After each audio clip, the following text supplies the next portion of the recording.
चौकशी करून 4,000 कोटीचं ड्रग पकडलं, त्यांचं मॉरल कसं वाढेल हे बघितलं पाहिजे। आज नवी पिढी आणि त्याचा मास्टर माइंड कुठे पंजाबमध्ये सापडला। मी अधिकाऱ्यांना सांगितलं, मुख्यमंत्री उपमुख्यमंत्री सांगितलं, कुठपर्यंत धागेदोरे जातात ते पहा। कुणी मायाचा लाल असला तरी त्याला सोडायचा नाही। अरे तुम्हाला एवढा आई वडिलांनी जन्माला घातल्यानंतर तुम्हाला नवी पिढी बर्बाद बेचिराग करण्याचा अधिकार दिलाय कोणी? त्यांना चुकीच्या रस्त्याने जाण्याच्या करता तुम्ही स्वतः पैसे कमवण्याच्या करता असले धंदे करता। यांना तर असल्यांना फाशीची शिक्षा दिली पाहिजे।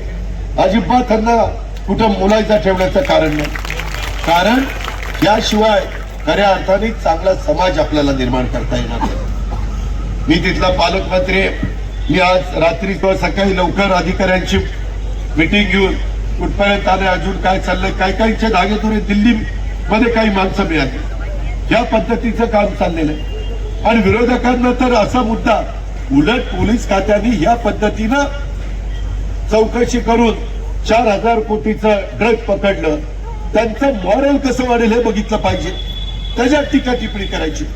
मित्रांनो, मधल्या काळामध्ये पण कायदा सुव्यवस्थेच्या बाबतीमध्ये जे घडलं, काही ठिकाणी सत्ताधारी पक्षाच्या आमदारांनी गोळ्या झाडल्या, तिथं मुळशीमध्ये एका गुंडांनी गुंडाला मारलं, त्याच्या संदर्भामध्ये दोघं मित्र जवळजवळ बसले होते, बाहेर कार्यक्रम चाललाय, दोघे तिथं बोलताय, आपण सगळेजण पाहतोय, आणि त्याच्यातला एक जण उठतोय आणि दुसऱ्या सहकार्याला त्या घोसाळकरला गोळा झाडतोय।